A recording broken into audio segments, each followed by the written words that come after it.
Há 24 anos, em janeiro de 1840, chegou ao nosso porto uma corveta francesa, L'Oriental, trazendo a bordo um padre de nome Comte.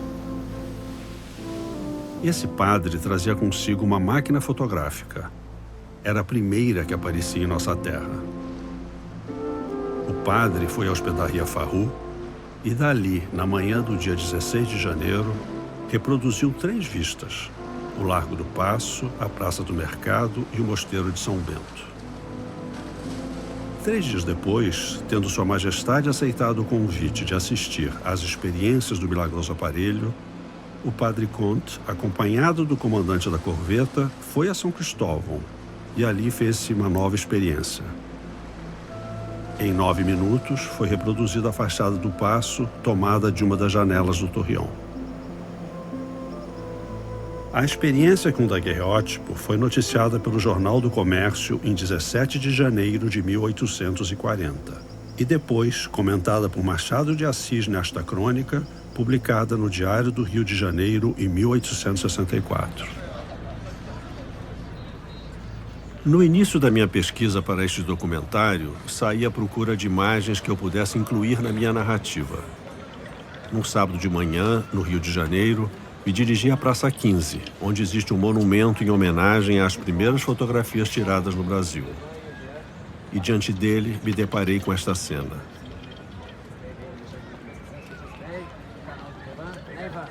Quando acabei de filmar, tive o impulso de perguntar a um dos skatistas se ele sabia o que era aquela placa de vidro. E ele, que não sabia, se interessou pela minha explicação. Alguns dias depois, encontrei na internet o vídeo Um Dia de Muito Skate, feito pelos skatistas Lucas Anardi e Ivan Freitas. Ali, localizei o registro do nosso encontro. Quando eu vi você se filmando aqui, eu achei que eu devia comentar isso com você. Então, aí você me contou, eu achei interessante passar pro pessoal também. Porque tem uns negócios que a gente não percebe, né? A gente tá aqui sempre e, pô, é um negócio assim, ó. Diferente, né? É um negócio de quadro no meio da praça. no meio do negócio. Aí tem as coisas em francês aqui falando. Diante do que vi, foi inevitável pensar na mudança de significado no ato de fotografar. Fotografar agora parece estar ligado a se mostrar, postar na rede e talvez lembrar. Não é mais sobre a imagem, sobre a ideia de captar um momento único, um quadro ou uma composição. Agora, todos querem estar em cena, compartilhando qualquer momento de suas vidas. Ô Boris, com essa fotografação toda, atual, você acha que mudou o significado do ato de fotografar? Mudou tudo. A gente não pode imaginar o ato de fotografar como se fosse alguma coisa estanque, estandardizada e idealizada como foi no passado. Mas o ato de fotografar não é só esse daí que daria um bom resultado técnico, mas também o que se fotografa e como se fotografa.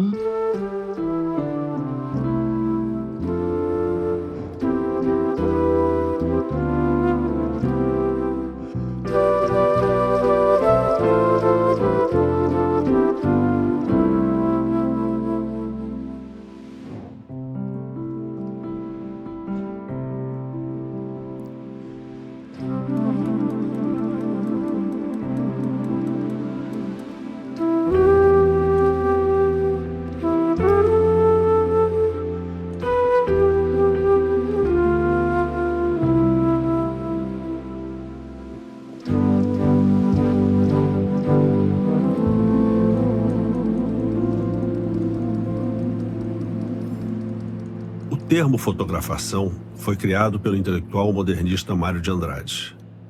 No Brasil, foi ele que deu início a uma política de documentação fotográfica junto ao Instituto do Patrimônio Histórico e Artístico Nacional, o IPHAN. Em carta ao diretor da instituição, escrita em 1938, Mário de Andrade sublinha a necessidade do IPHAN contar com um serviço intensivo de fotografação. Aí ontem eu estava lendo sobre você e descobri uma coisa engraçada. Nós dois somos filhos de diplomata. É mesmo. É. Que E isso muda a vida. muda a vida. É. Traça o caráter. Cameleônico. Então eu achei que Muito podia começar a comentar isso com você, porque Que tem interessante. uma amiga minha até americana que uma vez conversando comigo, ela disse que ela tinha observado que muitos filhos de diplomatas eram fotógrafos. E aí faz sentido a vida, digamos, você mudar de lugar, você acaba se recolocando na posição de observador Exatamente. e você não está integrado. Você primeiro precisa observar para se integrar. Então, quando ela me falou isso, eu achei que fazia muito sentido. Super. E aí eu achei, bom, então a nossa conversa aqui vai ser sobre um pouco... O ponto de partida vai ser isso. Mas é excelente, Xi, porque é a busca da raiz. De raiz, a gente não tem raiz, não. Por filha de diplomática, né? Então...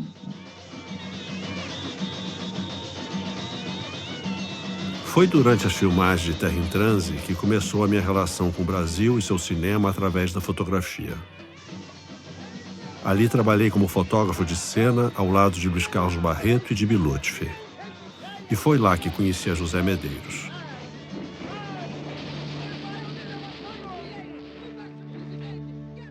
Barreto e Medeiros tinham sido fotógrafos da revista O Cruzeiro e, nesse momento, eram diretores de fotografia no cinema brasileiro.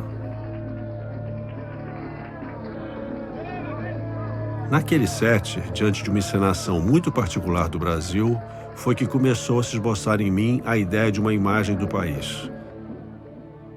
Comecei a tomar contato com um Brasil que eu desconhecia.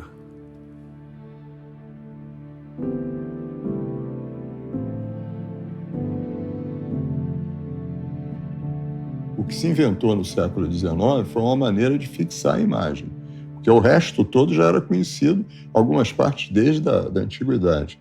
E pelo menos 2 processos se desenvolveram paralelamente, na França e na Inglaterra. E a França fez uma jogada de marketing fantástica, ela quebrou a patente da fotografia. Ao quebrar a patente da fotografia, ela quebrou o método inglês de produzir fotografia. E se colocou como a capital mundial da fotografia e o berço da fotografia. E não fez isso apenas. Quer dizer, eu acho que eles também tinham a noção da importância de levar esse invento por aí afora.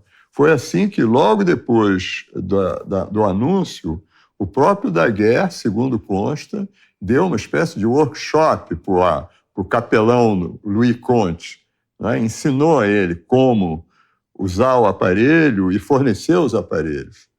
E então, para você ter uma ideia, ele saiu de lá em setembro, ele chegou aqui final de novembro, dezembro, me parece.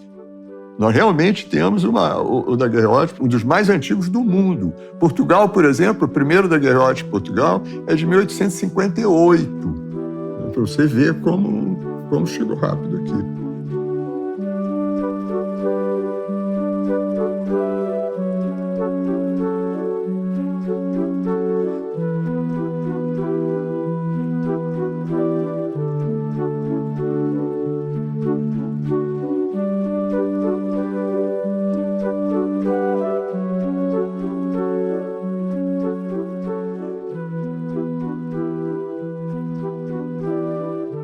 Mas o daguerreótipo, Boris, era uma coisa cara, não era? Entre 1840 e pouco, a meados de 1850, ou quase fins de 50, é que prevaleceu o daguerreótipo. É uma elite mesmo, é uma nobreza oficial, uma elite agrária que vai se fazer representar, fazer se fotografar. E o fenômeno na Europa e Estados Unidos é que uma imensa classe média vai se fazer fotografar. Quer dizer, eles podiam agora se representar, ter a sua imagem perpetuada, né? Isso é um aspecto sociológico muito interessante, através da fotografia, coisa que eles não podiam anos antes através da pintura, por causa de alguns pintores. A fotografia se expande como fogo na pradaria.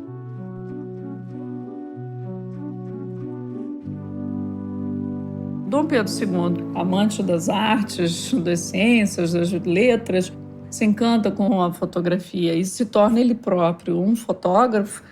É o primeiro brasileiro nato a praticar a fotografia e também, claro, dispor dos recursos necessários para praticá-la, mas ele foi também um colecionador e um mecenas. Eu acho que isso também é importante. Deu o título de fotógrafo da Casa Imperial a alguns fotógrafos, e alguns que nem tiveram esse título tiveram um contato muito próximo com ele e com a família imperial. Em busca de sinais remanescentes da cidade que recebera a fotografia em meados do século XIX, localizei a estátua equestre de Dom Pedro I, em homenagem à proclamação da independência do Brasil. Logo a seguir, constatei que o primeiro monumento público do país atraíra o interesse de diversos fotógrafos, cada um deles buscar enquadrar a estátua à sua maneira. Essas fotografias estariam entre as imagens do país adquiridas com mais frequência por viajantes quando retornavam à Europa. Essa imagem do trópico começa a, às vezes, entrar concomitante com alguma paisagem europeia e, ao mesmo tempo, tem uma bananeira na frente ou tem um coqueiro. Quer dizer, há uma vontade do imperador de querer mostrar ao mundo que pode haver civilização e natureza, esse dueto, funcionando juntos.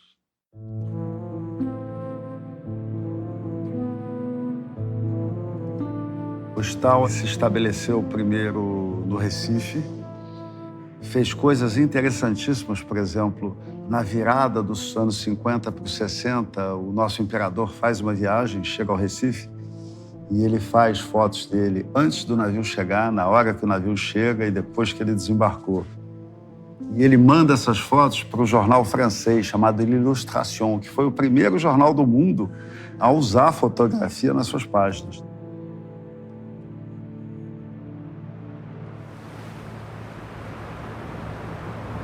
Foi por sugestão do próprio imperador que Stahl fotografou a Cachoeira de Paulo Afonso. A admiração provocada pela imagem de Dom Pedro II encorajou Stahl a se mudar para o Rio de Janeiro. Na capital, ele seguiu se dedicando aos retratos e às paisagens. Entre as pessoas fotografadas por Stahl estava o jovem Marc Ferrez, com quem manteria ligação pessoal e profissional até regressar à Europa.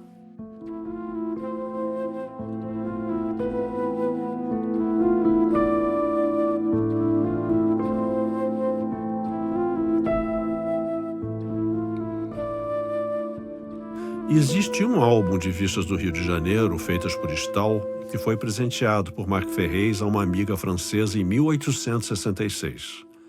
Na dedicatória, Ferrez deixa transparecer sua identificação e admiração pelas fotografias de Stahl. Imagens, segundo ele, que expressavam o que era o seu país.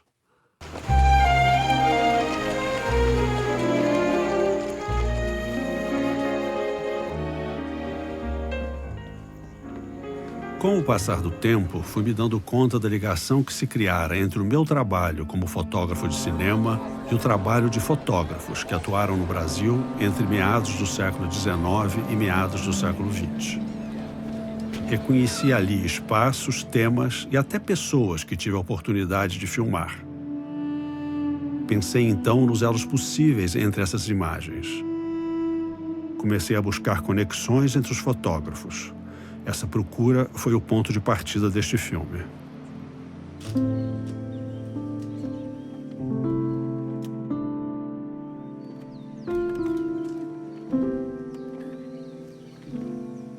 No filme O Xangô de Baker Street, de Miquel Faria, utilizamos pontos de vista inspirados em fotografias de paisagem de Marc Ferrez para recriar o Rio de Janeiro do século XIX.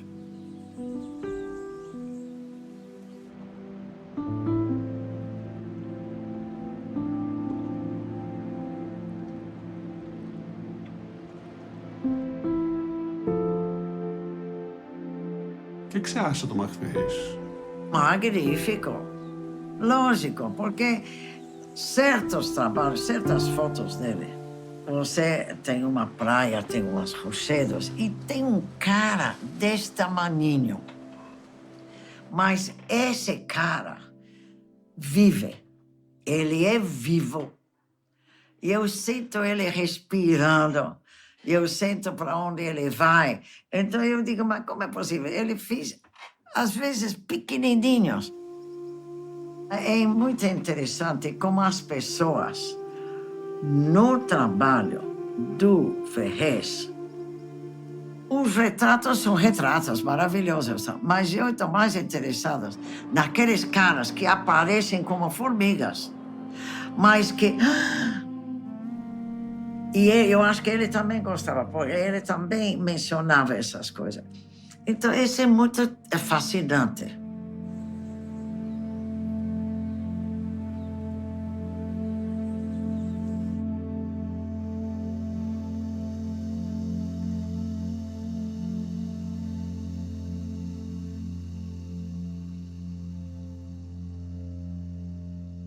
Nós temos Ferrez fazendo, como ninguém, as imagens panorâmicas dele, né, as vistas fantásticas do Brasil, a partir da capital do Império. Mas nós temos também Ferrez produzindo álbuns, como um álbum para a Alemanha, que eu cheguei a ver, chamado Brasilien, onde você tem uma negra baiana de um lado, toda paramentada, né, com aquele vestuário típico da Bahia, e do outro lado você tem um cacique indígena. Imagine essa dupla. As imagens de Brasília são essas. E a gente volta, então, retoma aquele tema anterior. É o exótico, são esses personagens que nós estamos vendendo e que é a imagem do país, porque o documento fotográfico é verdadeiro.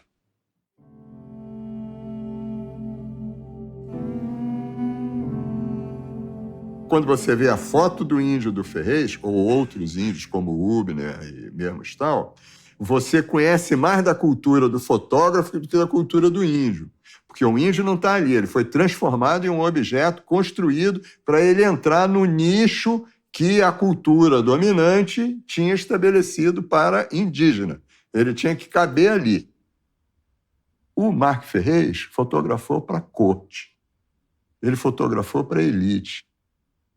Então ele está impregnado com a ideologia da elite a qual ele pertence, que ele representa e para a qual ele trabalha. Na segunda metade do século XIX, a fotografia se popularizou no Brasil e no resto do mundo, através das chamadas cartes de visite, pequenos retratos que eram trocados entre amigos, familiares e colecionadores. Entre os álbuns que localizei, encontrava-se um que pertenceu a Isabel Burton, esposa do capitão Richard Burton, explorador e diplomata britânico. Este álbum foi confeccionado quando estiveram no Brasil entre 1865 e 1868. Nele, se destacam as fotografias de escravos realizadas por Cristiano Júnior no Rio de Janeiro. Porque a fotografia, já foi dito por um importante fotógrafo norte-americano, a fotografia não mente, mas mentirosos fotografam. E a fotografia é um recorte. Então, veja bem, o Cristiano Júnior produziu cartão postal para vender o exotismo da escravidão. E, com isto, ele abriu uma janela. Foi a única janela aberta em todo o século XIX para aquele africano escravizado se expressar. E ele se expressou através do olhar. Não tem nada mais forte do que o olhar dos africanos escravizados na fotografia do Cristiano Júnior. Foi uma janela de oportunidade, Cristiano Júnior. O cara, pimba, entrou. O filme Quilombo, de Carlos Diegues, me levou a visitar o Brasil de meados do século XVII e me fez conhecer melhor um período marcante da história do nosso país.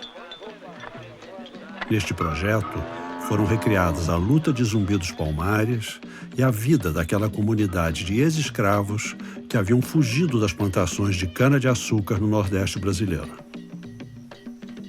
Lembro que, ao me preparar para este filme, uma das minhas preocupações era conseguir uma reprodução fiel da cor da pele negra na tela. Mas foi só com o início das filmagens, com atores e atrizes diante da câmera, que fui me dando conta da variedade de tons de pele que eles possuíam. Fui, então, descobrindo a beleza dos diferentes efeitos da luz sobre suas peles.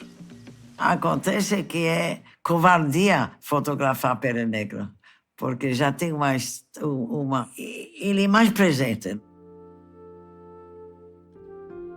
Como você já sabe, eu fiz toda uma série. Eu fiz toda essa série de pele preta. Engraçado que aquela progressão que eu te mostrei, eu acho que todo o drama anterior está concentrado no close daquela mão. É uma mão de homem, essa. Mas é uma mão que conta uma vida ali. Ah, que bonita que essa parece. Lisboa, 3 de novembro de 88. Meu caro Veiga, em Congonhas do Campo há uma ermida do Nosso Senhor do Bom Jesus de Matozinhos e nela há vários quadros de um pintor de Vila Rica, Ouro Preto, assim como as estátuas dos 12 apóstolos feitas por um artista da mesma Vila Rica. Os viajantes Lecoq e Auguste de Saint-Hilaire visitaram a ermida nos princípios desse século e falaram com louvor desses trabalhos. Desejo que você, com a máxima brevidade, me esclareça isso junto às pessoas de Ouro Preto e Congonhas do Campo. Ao escrever essa carta, o barão do Rio Branco estava se referindo a Antônio Francisco Lisboa, mais conhecido como Aleijadinho. Na ocasião, ele estava preparando o Álbum de Vistas do Brasil, considerada a última peça de promoção do Brasil Imperial. Nas palavras do barão, a obra pretendia mostrar a fisionomia atual das cidades do Brasil, seus arredores e suas riquezas. Trazia fotografias produzidas, entre outros, por Augusto Riedel, Insley Pacheco e Marc Ferrez.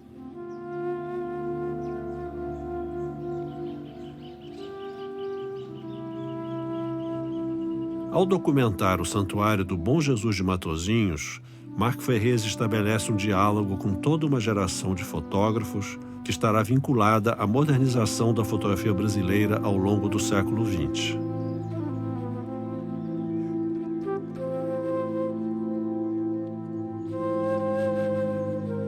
Na sua coleção, Mário de Andrade possuía fotografias dessas estátuas.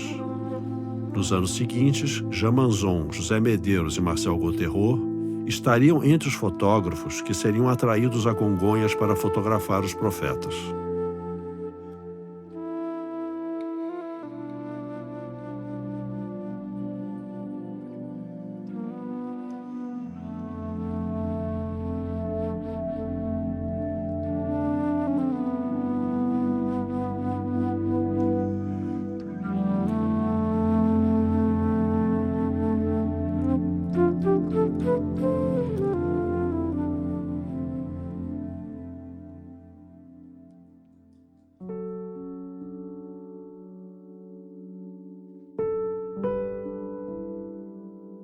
Ao ser banido do país pelos republicanos em 1889, Dom Pedro II nos deixou sua coleção com cerca de 25.000 fotografias, que então denominou de coleção Dona Teresa Cristina Maria e que hoje se encontra depositada na Biblioteca Nacional.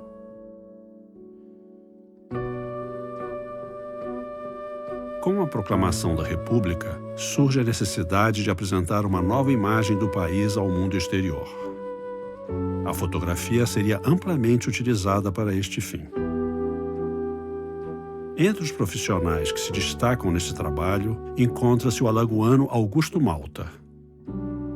Malta registrou com arte e esmero a transformação da capital da jovem república.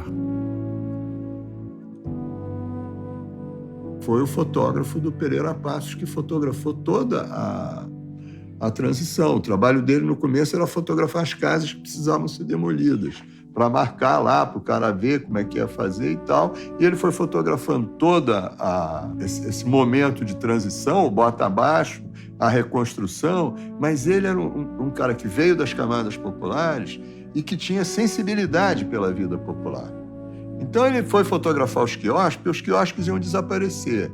Só que tem que o quiosque que ele fotografava era o quiosque que ele bebia cachaça, ele bebia cafezinho, ele era consumidor daquele tipo de comércio. Então a foto dele transmite essa intimidade com aquelas coisas.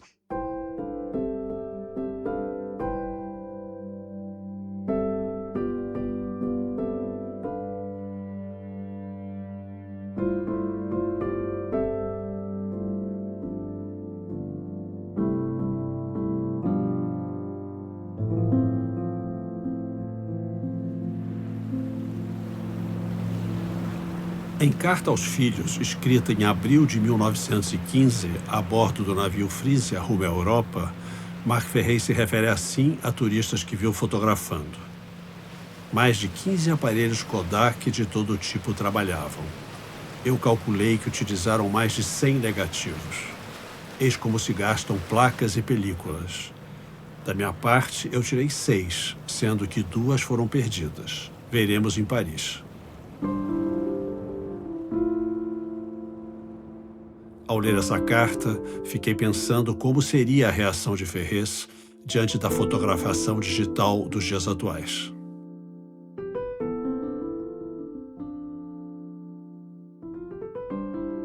E o digital democratiza a fotografia?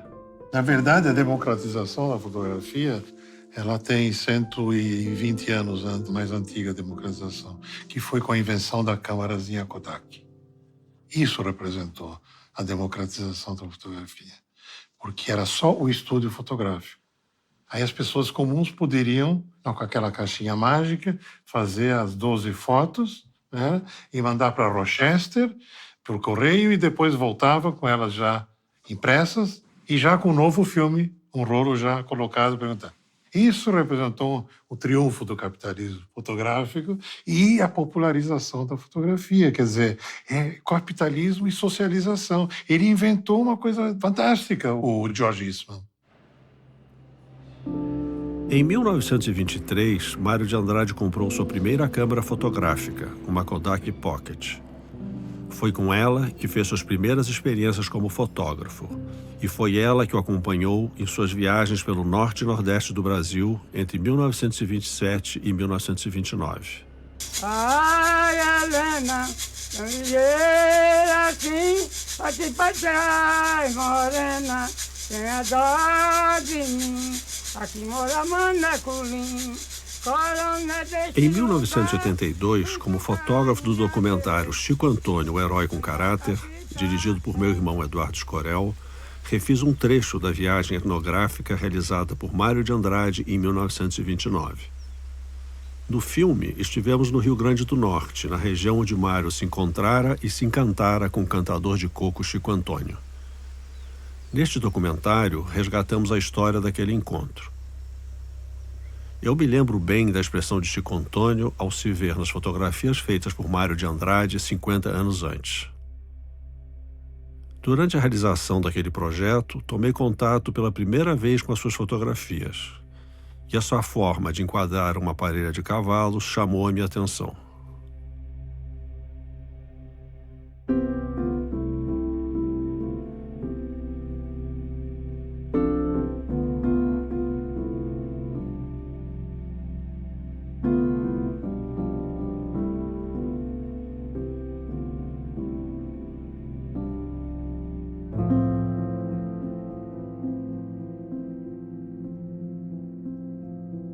Macunaíma, o Mário cita o encontro do Macunaíma com Hércules Florence. Uma loucura, Não, que é sensacional. Você vê como ele já estava ligado com a fotografia. E você conheceu as fotografias do Mário? Depois, maravilhoso fotógrafo. Depois. O que você achou das fotografias? Então, as fotografias dele, ele é tão inventivo em foto quanto na escrita. E olha que... Não, isso é curioso, não? Com a Kodak, Q-U-E, né? E fotando com a Kodak dele, não, ele era um homem brilhante. Ele era... Essas pessoas, eu digo, sem ser mito, é mais um, entende?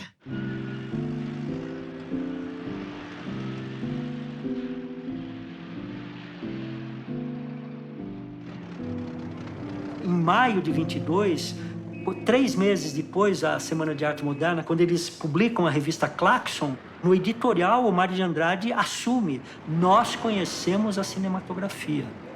Ele assume que eles, modernos, conhecem a importância do cinema e da fotografia. Só que eles não contemplaram essas linguagens no movimento. Depois, quando o Mário vai para fazer as viagens Brasil afora, que ele leva a câmera, você vê o Mário antecipa, inclusive, o que o Fotoclube vai fazer nos anos 40, porque ele assinava pelo menos 2 revistas importantes alemãs. Uma se chamava, eu não vou conseguir pronunciar o alemão, mas a revista, o título era O Corte Radical. E nessa revista, o Rodchenko era publicado, o Man Ray era publicado, toda a vanguarda fotográfica europeia estava publicada ali, né? Já se anunciava o surrealismo, que vem só em 26, mas o Mário teve acesso. Você vai lá no IEB, as revistas estão todas lá, com anotações. E quando ele vai para Belém do Pará, quando ele faz o Turista Aprendiz, ele fotografa como o Rodchenko. Então, você vê que ele está antecipando uma modernidade.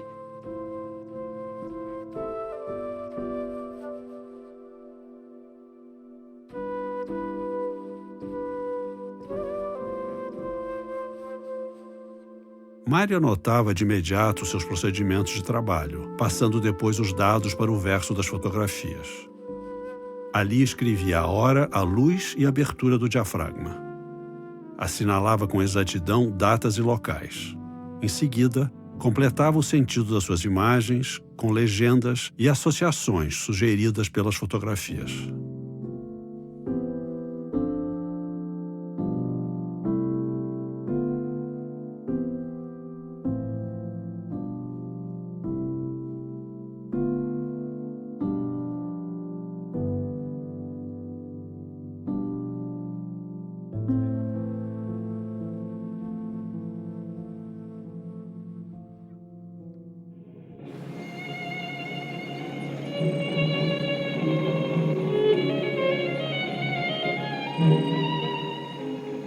Mas a nossa ideia, pelo menos a minha, não era imitar Mário de Andrade, mas era utilizar o roteiro dele, parcialmente, porque ele fez muito mais. Eu acho que não tem nada que pareça o Mário, mas ele foi o ponto de partida, não?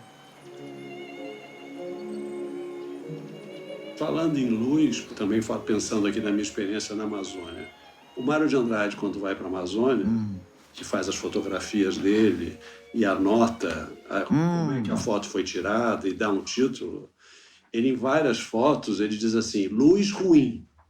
Várias fotos. Já o Gauthieron, quando vai para a Amazônia, ele diz que uma das coisas que fez ele voltar ao Brasil foi o encantamento provocado pela luz da Amazônia, que ele não conseguia esquecer. Eu diria justo o contrário. Eu diria justo o contrário. Eu acho que é absolutamente dificílimo você querer tirar numa floresta, porque você tem do preto, aí você tem isso. Então, eu não gosto muito dessa luz, não. Mas você falou do Mário de Andrade. Mário de Andrade foi o mais abstrato de todos nós.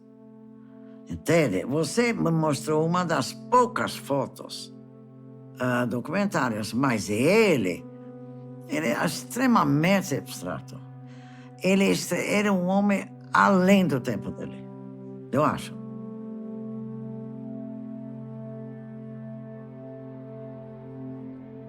Você disse uma vez que eu esqueci, mas eu não queria falar do Mário.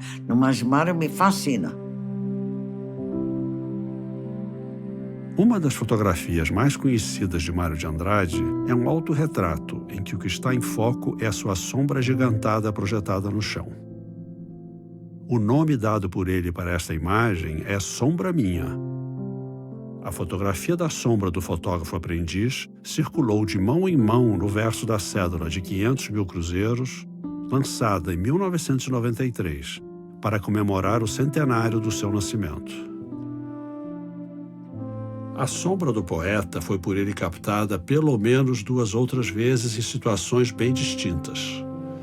Em uma delas, o fotógrafo capta a própria sombra projetada sobre as águas do rio Madeira, no Amazonas. Na legenda, Mário de Andrade pergunta: "Que deu o poeta?"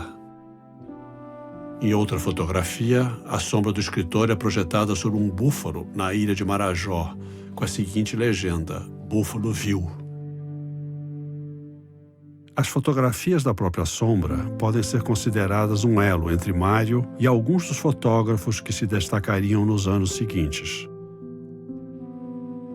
Thomas Farkas, vinculado ao Fotocineclube Bandeirantes no início dos anos 1940, registraria sua sombra em seus experimentos iniciais com a fotografia. Marcel Gauthieron, por sua vez, fixou a própria sombra junto à moderna arquitetura de Brasília. Gauthieron talvez tenha sido o fotógrafo que mais se aproximou da fotografação do Brasil, preconizada por Mário de Andrade. Essa Lapa de Gauthieron, ele trabalhava maravilhosamente bem. Como se diz quando você está no deserto? Como se chama? Mirage. É curioso o quanto o mirage entra nas fotos dele.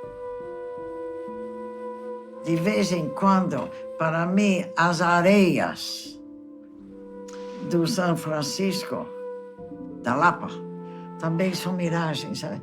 É uma doçura, é uma simplicidade. Agora, veja bem, o Gauthieron era filho de operário. O Verger é papier Verger. Então é interessante também, há uma pequena diferença. Eu acho que os dois são igualmente maravilhosos. O que difere eles? Não é porque são homens e não mulheres, talvez de onde que eles vêm. Tem uma simplicidade que eu percebo em uma simplicidade no Gauthieron do não estar lá. Você não percebe ele. Ele se entrega completamente. É como se ele se desnudasse um pouco, deixasse vir a pureza do que é na frente dele.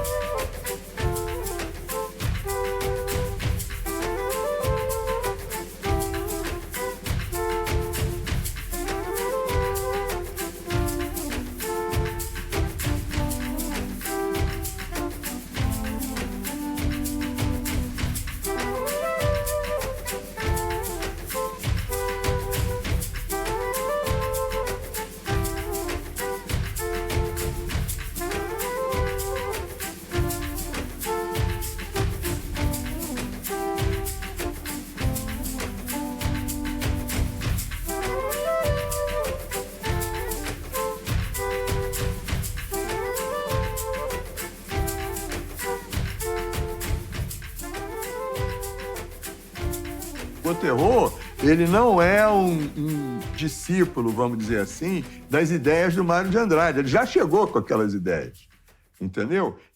Houve uma coincidência. O Gauthieron, ele chegou e se mobilizou por aquilo que está ali. Ele veio com a cabeça feita da França. Ele já chegou aqui sabendo que Congado era importante, que Aleijadinho era extraordinário, não é? Que o Rio São Francisco, aquelas carrancas, era uma das manifestações mais importantes, talvez fosse o rio mais importante depois do Nilo, do Egito, entendeu?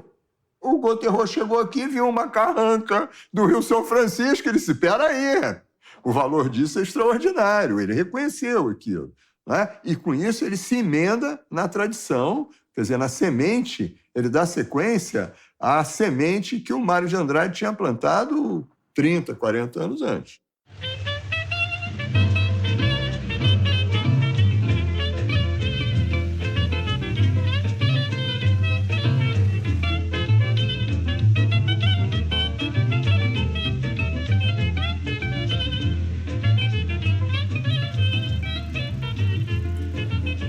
Verger começa a trabalhar no Museu de Etnografia do Trocadero, né? Como colaborador que vai cuidar da revelação das imagens. Né? E com Métro e outras pessoas dessa turma lá, eles frequentam o Bal Blomet, o Bal Negre, que é um lugar perto do Montparnasse, onde tocavam músicos das Antilhas, né? A biguina, um estilo musical da biguina, e onde muitos empregados domésticos se encontravam para fugir dos patrões e para festejar a vida, né? Enfim, uma outra relação ao corpo, uma outra relação à música, à dança, e toda essa galera francesa lá, intelectual, é completamente fascinada pelo seu mundo. No livro Pierre Verger, 50 anos de fotografia, o fotógrafo francês revela as razões que o levaram a deixar o seu país. Verger escreveu: comecei a viajar não tanto pelo desejo de fazer pesquisa etnográfica ou reportagem, mas por necessidade de me distanciar, de escapar, de me distanciar do meio onde eu tinha vivido até então, cujos preconceitos e regras de conduta não me faziam feliz. Depois de 14 anos fotografando diferentes lugares do mundo, vim para o Brasil.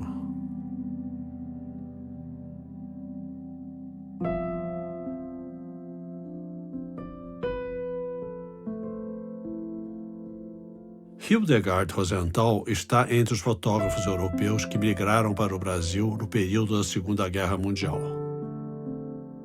Ela seria uma das mulheres pioneiras a trabalhar como fotojornalista entre nós. Suas imagens de São Paulo documentam o cotidiano da vida urbana, o fluxo das pessoas nas ruas, o transporte público, a arquitetura e os vendedores ambulantes.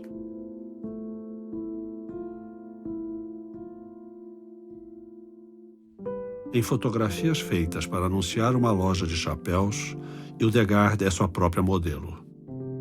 Na forma de se enquadrar, ela revela a modernidade do seu olhar.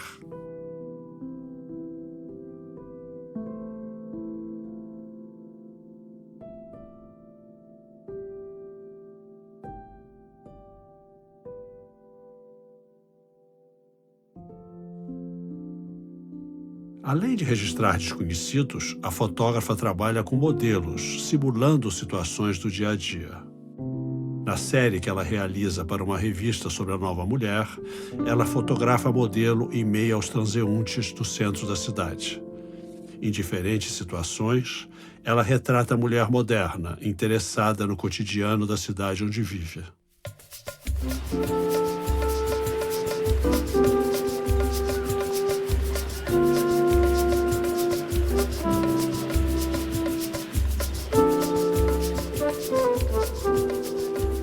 Em entrevista sobre sua trajetória de vida, Cotterreau contou o seguinte: sou francês e nasci em Paris.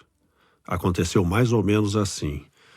Antes de ser fotógrafo, eu trabalhava como designer e com arquitetura de interiores. Em 1930, trabalhei como fotógrafo e arquiteto no Museu do Homem em Paris. Em 1936, viajei a serviço do museu para o México. Em 1939, vim pela primeira vez para o norte do Brasil. O que aconteceu foi que quando eu cheguei a Belém, eu fiquei doente. Quando eu melhorei, a guerra foi declarada e eu fui chamado. Então fui para a África durante a guerra. Quando acabou a guerra, foi que eu voltei para o Brasil.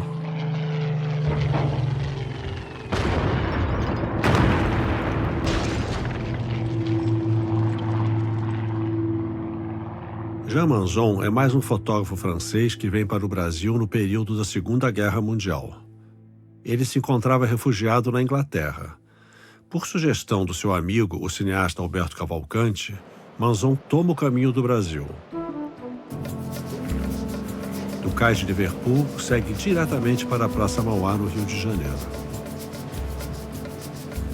Manzon já havia trabalhado em publicações como a revista Vue e Paris Match, e desembarca no Brasil como um fotógrafo consagrado.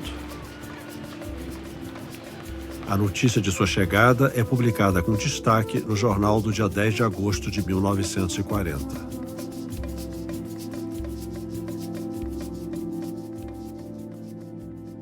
O que que atualizou a fotografia dentro do contexto literário e cultural em geral do Brasil foi realmente a revista O Cruzeiro, por um lado, na documentação, e, por incrível que pareça, o movimento do fotoclube com a fotografia modernista de José Oiticica e outros tantos que a gente conhece, né? Então você tem uma vertente mais estetizante, que é a da fotografia modernista, que dialogou exatamente com o tipo de expressão plástica que estava vindo já desde os anos 10, 20, 30 na Europa, e a documentação do país. Cada um desses franceses, eles desempenharam um papel importante nessa atualização da expressão fotográfica. Ao chegar ao Brasil, Jamanzon é logo contratado pelo Departamento de Imprensa e Propaganda do Estado Novo, que era conhecido como DIP. Ele trabalha como fotógrafo e também como cinegrafista. As reportagens do DIP buscavam apresentar o Brasil como um país moderno e pleno de realizações. Nesse período, Manzon conheceu Getúlio Vargas, de quem ficou amigo e muito próximo até sua morte. Ele também desenvolveria forte ligação com o presidente Juscelino Kubitschek. Ao longo de sua carreira, seguiria sempre próximo aos governantes do país.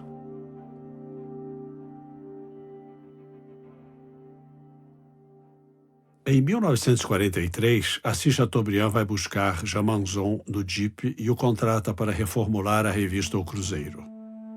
Com plenos poderes, Manzon promove uma grande reforma gráfica e abre amplo espaço para as fotoreportagens nas páginas da revista.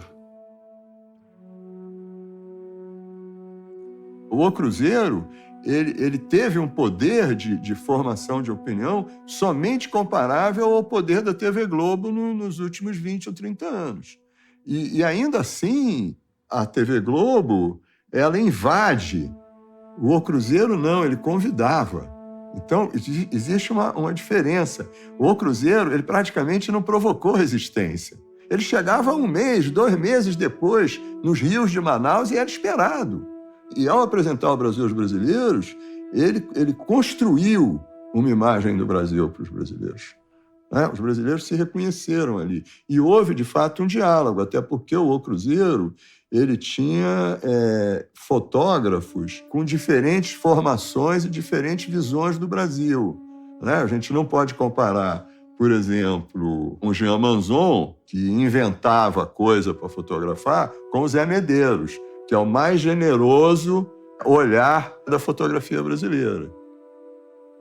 O Jamanzon não sabia fazer uma fotografia que ele não tivesse uma intervenção profunda na luz, nos gestos do personagem, tudo era sob controle.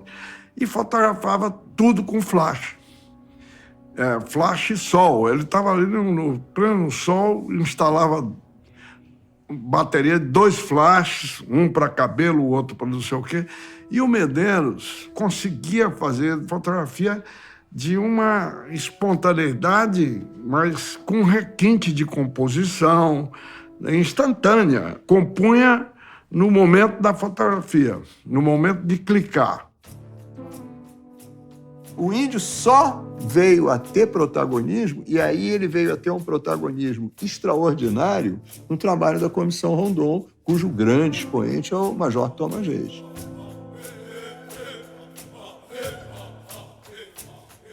Quando o Rondon fez a primeira proposta de expedição dele, ele se tocou que precisava ter uma documentação fotográfica e fílmica. Aí ele pegou um aluno dele da escola militar, e que gostava desses negócios de foto, chamou o cara e disse assim, olha, tá aqui um dinheiro e você vai para a Inglaterra comprar equipamento fotográfico e nós vamos fotografar isso tudo aqui, papapá. E o Major Thomas Reis foi para lá e comprou o que tinha de melhor em equipamento fotográfico e de cinema, aprendeu a usar, veio para cá e se meteu no mato.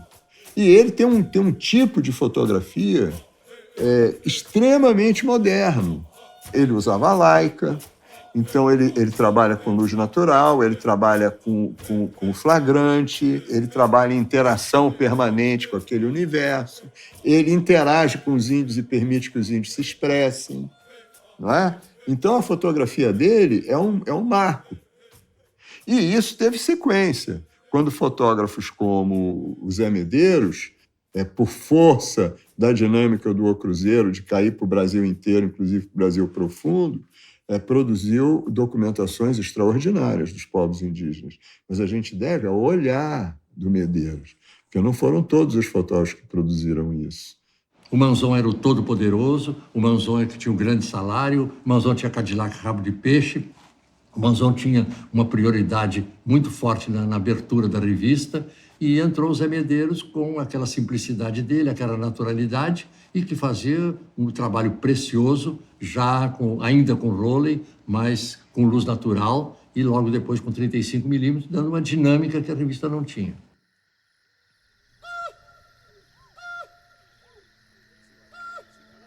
Num certo momento, o Zé Medeiros começa a ir ao Xingu e os Vilas Boas começam a preferir que as matérias do Cruzeiro sejam feitas pelos Zé Medeiros, porque eles acham que há uma verdade maior ali. E aí você começa a ir, eles te chamam para fazer uma coisa em preto e branco. E aí, o que aconteceu? Aconteceu que tem algumas fotos, mas aconteceu essa cor, não?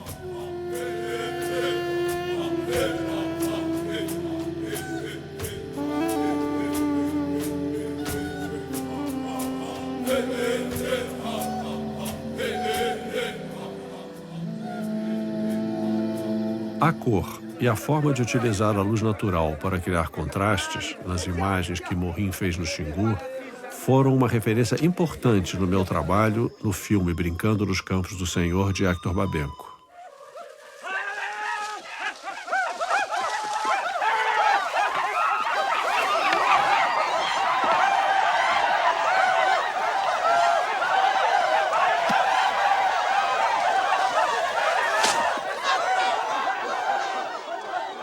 Fotografias dos índios feitas por Jean Manzon também nos ajudaram na concepção de algumas cenas.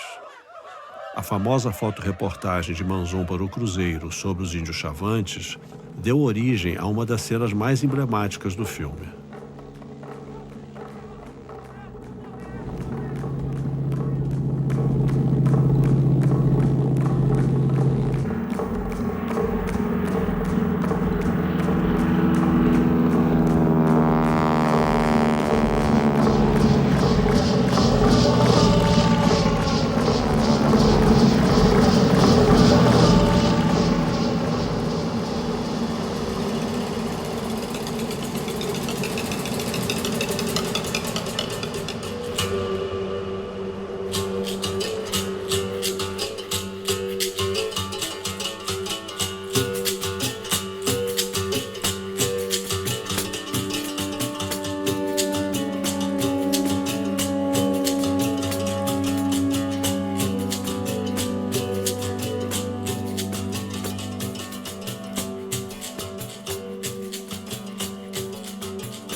Em 46, Vergès consegue um contrato com o Cruzeiro.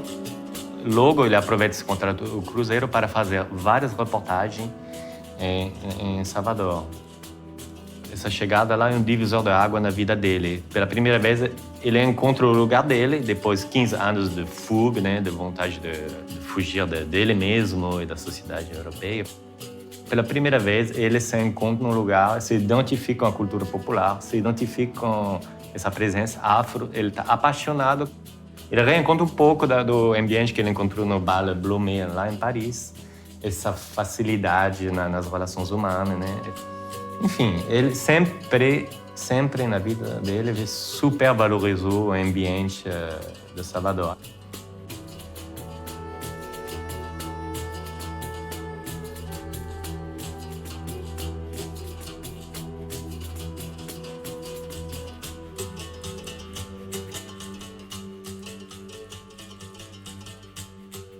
O estilo de Vergès é a aproximação com o outro.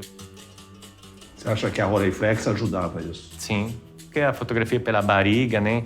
É uma postura um pouco mais respeituosa de se abaixar um pouco, né? Às vezes ele pode tirar foto sem a pessoa perceber que ele estava, sem olhar no visual mesmo. Tem uma troca, tem um afeto, tem um diálogo com a pessoa. As fotografias que ele tirou de Candomblé foi quase todo no início. Uma grande parte, pelo menos, foi assim que ele chega em Salvador. Ou seja, antes dele ser babalaô, antes dele ser assim, de ter todos esses conhecimentos sobre o Candomblé. Quando mais ele ficou assim, inserido no mundo do Candomblé, menos ele fazia fotos do Candomblé.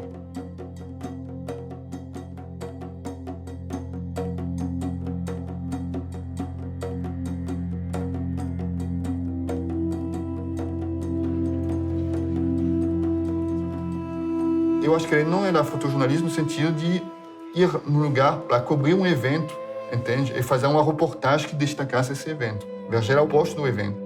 Mesmo para um evento que não era importante, assim, tipo, tem um circo, tem um espetáculo de circo, mesmo se não é um circo famoso, Verger ia fotografar a montagem do circo. Tudo que está em redor do circo, entende? A vida em torno do circo, entende? Mas o espetáculo, não. Isso é muito interessante, é muito particular a Verger.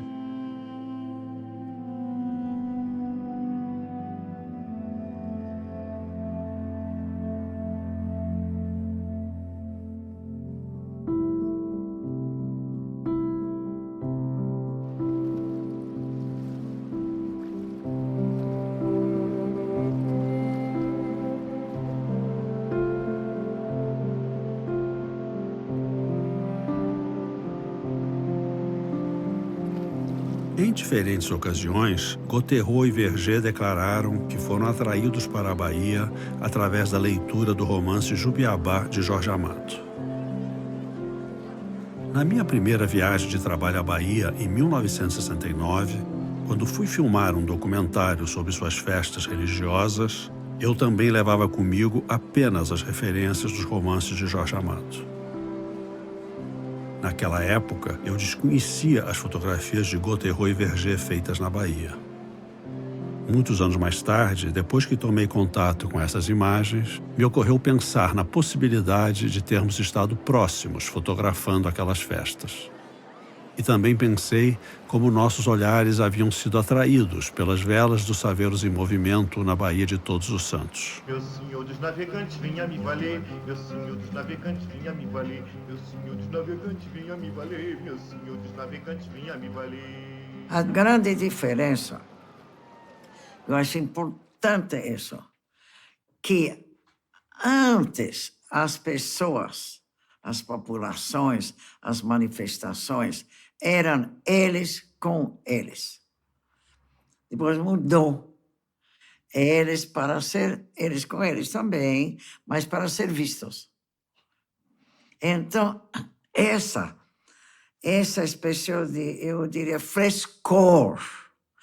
Eu tenho uma coisa que essa.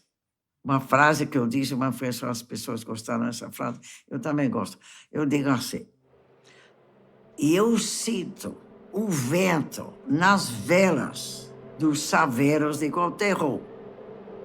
Por que que eu não sinto o vento nas minhas imagens? Entende?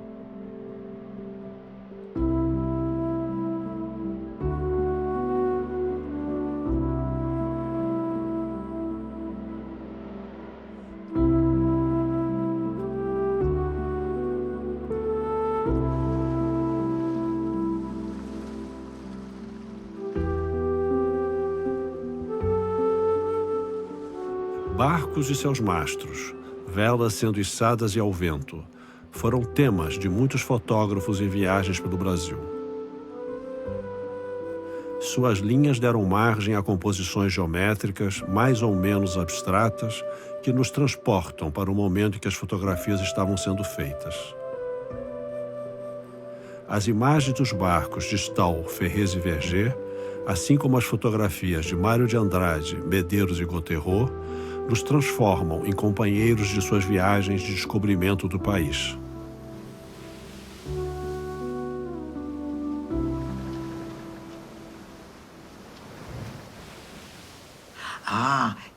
O Medeiros é um modelo diferente que o Gauthier.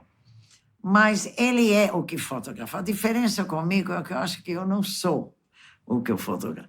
O Medeiros, ele é. Não estou falando de candomblé, essa é outra coisa. Estou falando daquelas coisas da rua, daquelas pessoas dançando. Medeiros, para mim, ele é muito próximo. Eu acho que, espontaneamente, de fotógrafo africano. Nós vivemos, a partir da década de 40 e 50, um ascenso qualitativo da posição do negro e do protagonismo do negro na sociedade. E esse ascenso ele foi feito, por um lado, pelos próprios negros. A Frente Negra Unificada de São Paulo, eu acho que é de 34, teve uma antes, na década de 10. Depois você tem o Teatro Experimental do Negro, que é do Abdias do Nascimento. Depois você tem uma coisa importantíssima, embora seja pouco estudado, que é o Orfeu Negro. No Templo Maior da Cultura Brasileira, no Teatro Municipal do Rio de Janeiro, você tem uma peça em que todos os atores são negros. Os Zé Medeiros traduziam esse momento.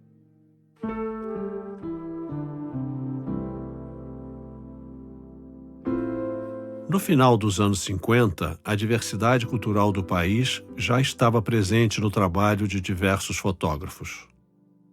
Suas imagens registraram os traços característicos da nossa brasilidade em meio a uma sociedade em pleno processo de modernização. A cidade do Rio de Janeiro, considerada a mais bela moldura do mundo, segundo a revista O Cruzeiro, era o principal cenário, onde misses, artistas e políticos gostavam de ser fotografados.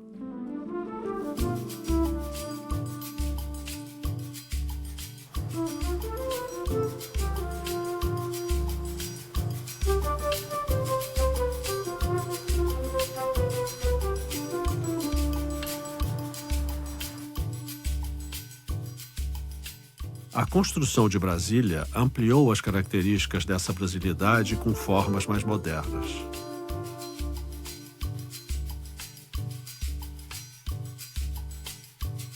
Em 21 de abril de 1960, com a inauguração de Brasília, os brasileiros festejaram a aproximação de um futuro promissor. A nova capital representava a concretização de um projeto de modernização buscado há muito tempo pelo país, e que se acelerou a partir da segunda metade dos anos 40.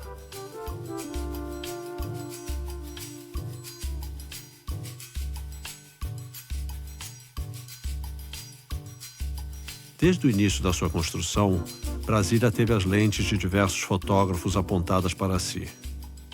Eles documentaram as formas arquitetônicas da cidade, revelando ao mundo uma nova imagem do país. Eu acho que a gente tinha essa avidez de um lugar efervescente um pouco. Então, fomos atrás. E depois fomos ajudados a ir atrás. Eu estou falando de mim, por causa de que era uma época de fotojornalismo crescente, entende? Então, ia para cá, para lá, para todo lugar. Então, isso estimulou de conhecer bem certos lugares, não? Era uma época muito promissora para quem gostava de trabalhar em fotojornalismo.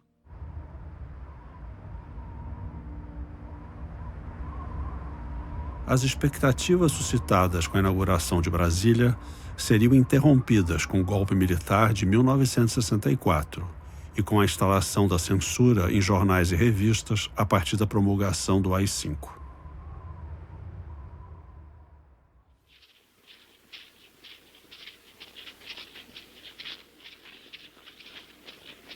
Nesse mesmo período, fotógrafos como Luiz Carlos Barreto e José Medeiros começaram a atuar no cinema brasileiro, trazendo do fotojornalismo a sua experiência com a utilização da luz natural.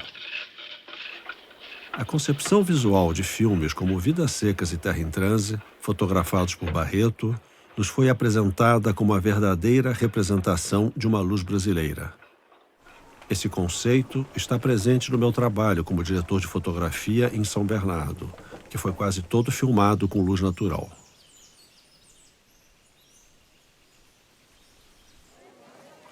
Nos filmes que fotografei ao longo dos anos, fui sendo apresentado a um país que eu desconhecia. Isso permitiu que eu consolidasse as minhas raízes. As viagens que fiz filmando as paisagens do Brasil, suas cidades e suas gentes, fixaram em mim o retrato de um país que trago comigo até hoje. Ferrez, Mário e Medeiros, Gauthieron, Verger e Morin, entre muitos outros, me revelaram múltiplos aspectos do Brasil e uma crença na força da nossa cultura, preparando assim o meu olhar para os diferentes filmes que venho fotografando. Todas essas imagens geraram e geram em mim uma sensação de pertencimento ao meu país. Minha compreensão sobre o papel da fotografia digital veio se transformando desde que comecei a realizar este documentário. Foi Morin Bisiliati quem me alertou sobre a possibilidade de haver mais coisas do que eu imaginava ao lado desta febre de selfies que chamara a minha atenção. Aos poucos, fui percebendo que as milhões de imagens digitais também estão revelando o que somos no início deste século XXI. Existe uma estimativa de que 93 milhões de selfies sobem para a rede diariamente.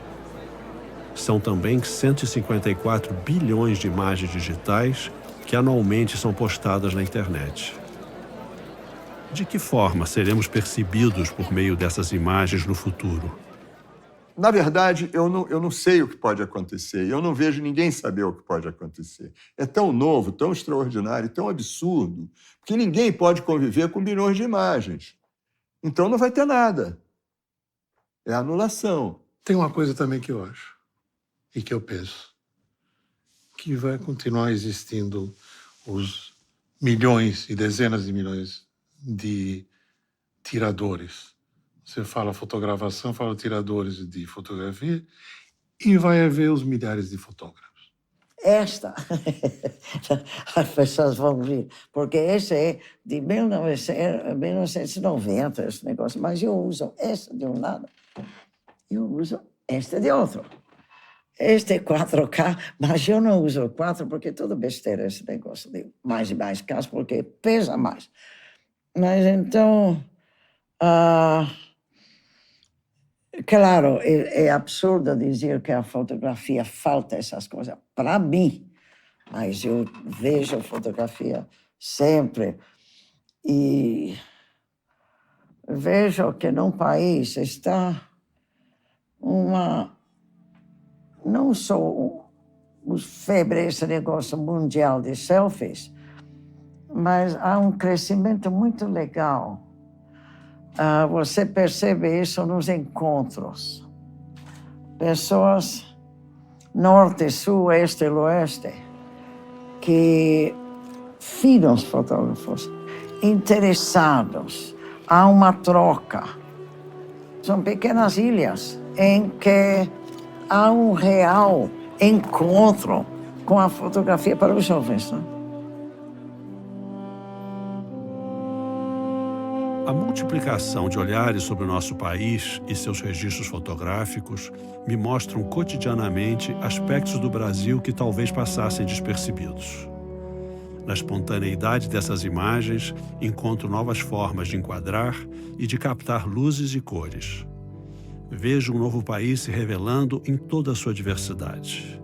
Isto enriquece o meu olhar e amplia as possibilidades expressivas da minha própria maneira de fotografar.